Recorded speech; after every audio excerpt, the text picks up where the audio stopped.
I'm here today to share some of the lessons from my state. I think the main question that needs to be answered this weekend is, why does America need conservatives? Now, the question of why America needs conservatives can be answered by just mentioning one single year, and that year is 2020. Now, everybody knows that almost overnight, we went from a roaring economy to a tragic nationwide shutdown.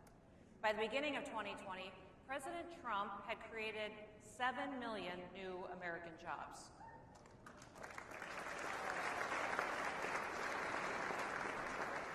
We had the lowest unemployment rate in over half a century, and unemployment rates for Black, Hispanic, and Asian Americans reached the lowest levels in history. More than 10 million people have been lifted out of poverty and out of welfare, and all of that changed in March.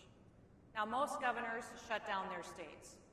What followed was record unemployment, businesses closed, most schools were shuttered, and communities suffered. And the U.S. economy came to an immediate halt. Now, let me be clear. COVID didn't crush the economy. Government crushed the economy.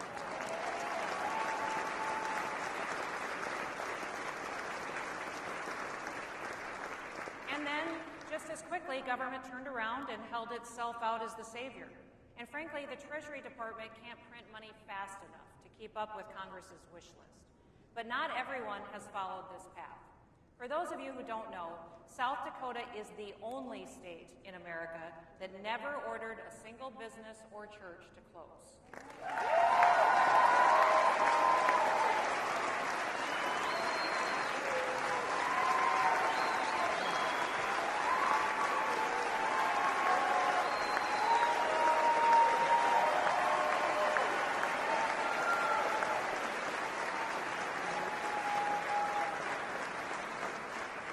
We never instituted a shelter-in-place order.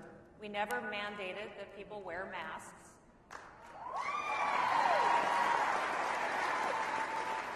We never even defined what an essential business is, because I don't believe that governors have the authority to tell you that your business isn't essential.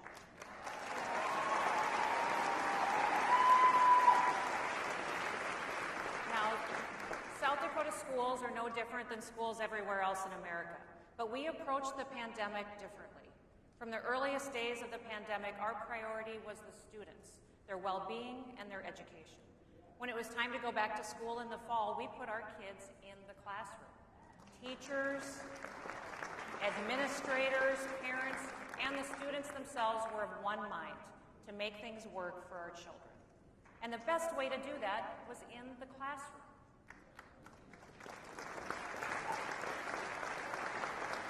Now, in South Dakota, I provided all of the information that we had to our people, and then I trusted them to make the best decisions for themselves, for their families, and in turn, their communities.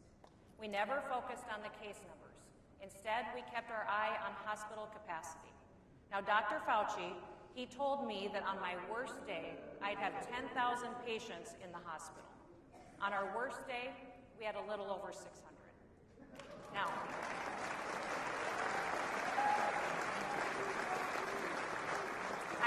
I don't know if you agree with me, but Dr. Fauci is wrong a lot.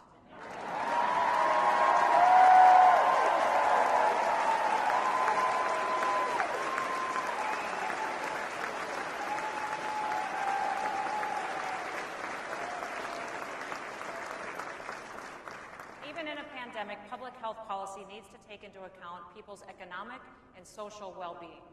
Daily needs still need to be met. People need to keep a roof over their heads. They need to feed their families, and they still need purpose. They need their dignity. Now, my administration resisted the call for virus control at the expense of everything else. We looked at the science, the data, and the facts, and then we took a balanced approach. Truthfully, I never thought that the decisions that I was making were going to be unique. I thought that there would be more who would follow basic conservative principles, but I guess I was wrong.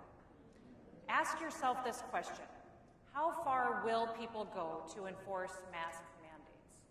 Once you start lockdowns, how long can you sustain them? In South Dakota, we had some cases in March and April, but the virus didn't really hit the Midwest until late fall. Should we have kept people in their homes from March onward? Of course not. You know, it's important to ask these questions. We have to show people how arbitrary these restrictions are, and the coercion, the force, and the anti-liberty steps that governments take to enforce them. Often, the enforcement isn't based on facts. Justifying these mitigation efforts has been anything but scientific. Now, many in the media, they criticized South Dakota's approach. They labeled me as ill-informed, that I was reckless, and even a denier. Some even claimed that South Dakota was as bad as it gets anywhere in the world when it comes to COVID-19. That is a lie. The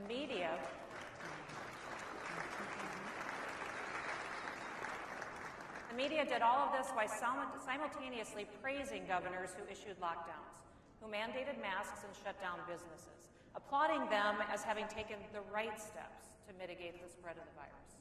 At one point, I appeared on George Stephanopoulos' Sunday show.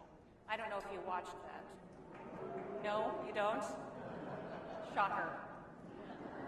He had just wrapped up a segment with New York Governor Andrew Cuomo, where he asked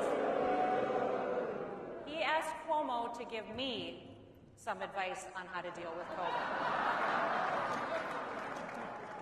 Now seems like a really good time to remind everyone of what Governor Cuomo was doing in New York.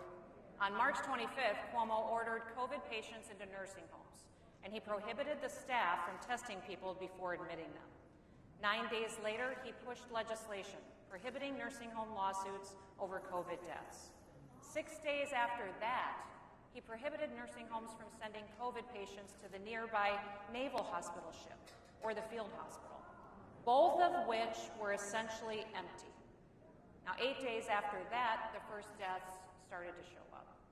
And on January 28th of this year, the New York Attorney General announced that Cuomo and his administration significantly undercounted the number of COVID-related deaths in nursing homes by as much as 50%. To make matters worse, they tried to cover it up. Now that is the media's COVID hero. And by the way, you know, he also earned an Emmy, and he wrote a book on his COVID response. So who really needed the advice? Again, in South Dakota, we did things differently. We applied common sense and conservative governing principles.